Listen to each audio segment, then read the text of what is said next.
Welcome to another episode of The Lord's Delight. We are going to start another series. So, in this series, I want to talk about different biblical characters that are either appear in couple of verses, they are not seen anymore, more like what we would consider insignificant characters, not in terms of what they do, but as opposed to characters like David or Joshua, Daniel, and Joseph, Abraham, Jacob, like all these characters that come for such a length of time and people are more familiar with, as opposed to little characters that probably come in one or two verses and are never mentioned again, or some of them appear in significant incidences but they are never named. And it would not have happened if not for them. So that is the series we are going to get started on. And the first characters that I want to talk about is these midwives named Shipra and Puah. This comes in Exodus chapter 1. So give you context, the Israelites are being oppressed. They grew so much in number. Joseph brought his family, Jacob and all his brothers and their descendants, because there was famine in the land everywhere except Egypt, where Joseph had become one of the administrators who became sort of like the right-hand person for the king. But then, since a lot of kings that rose up who did not know Joseph or what had happened in the past, and so what was happening is, and the Israelites also grew so much in number, so they were being oppressed. So if you look in verse 15, it says, "The king of Egypt said to the Hebrew midwives, whose names were Shipra and Puah, when you are helping the Hebrew women during childbirth on the delivery stool, if you see that the baby is a boy, kill him. But if it is a girl, let her live." Can you imagine what this king is asking these two midwives to do? Their profession itself to make sure that the babies are born safe and healthy and all that. That is what they are supposed to do. And the king is asking them to do the exact opposite. He says, you will see the gender of the baby when baby is born. And if it's a boy, kill him. Look at verse 17. The midwives, however, feared God and did not do what the king of Egypt had told them to do. They let the boys live. Do you know how big and important it is? This is such a huge thing. They defied the king. They feared God rather more than they feared the king. And it was not let go by the king. He calls them back. Then the king of Egypt summoned the midwives and asked them, why have you done this? Why have you let the boys live? He's questioning them. I gave you a command. How can you defy it? Why did you do this? The midwives were smart. They answered Pharaoh saying, Hebrew women are not like Egyptian women. They are vigorous and give birth before the midwives arrive. It was a smart answer. The king could not verify it, right? But then it is a plausible answer because these women were also slaves, so they did a lot of physical labor, so they were healthier. And if you look at verse 20, it says, so God was kind to the midwives, and the people increased and became even more numerous. What they did is actually why Moses was born and he was alive. These midwives, if they had obeyed the king, Moses would have been killed at birth.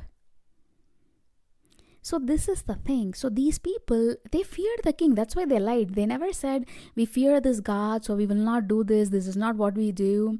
This goes against what we believe. No, they did not say that to the king. They had a smart answer. They feared the king, but they feared God more. And these women stood up to the king when nobody else did, right? The men, the warriors, they were all under the king and they were opposing the Israelites. But these two women, Shipra and Puah, they chose to fear God more than any authority they were placed under or any man. The second person is a little girl. This character always amazes me. We are going to go to 2 Kings chapter 5. Here it is the story of Naaman.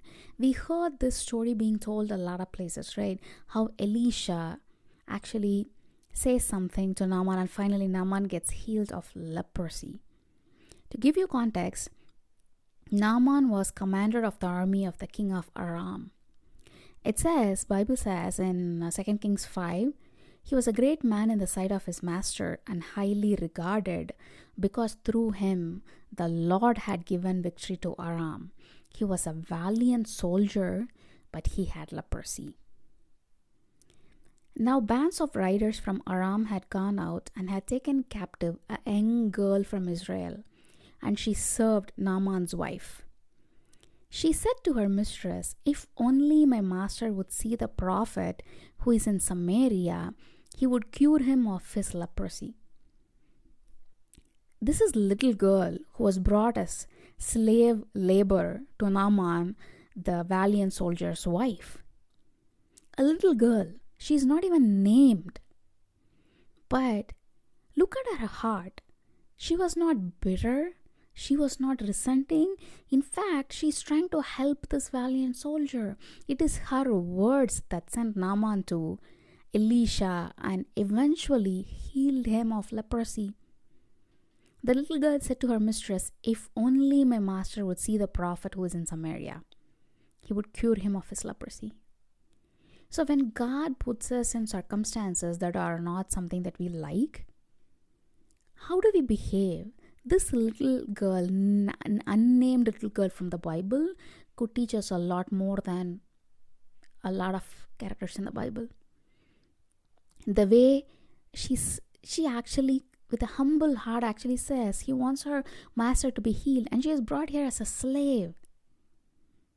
And Naaman hears that word and takes it to his master. I mean, can you imagine somebody with leprosy? They hear an avenue of, I could be cured.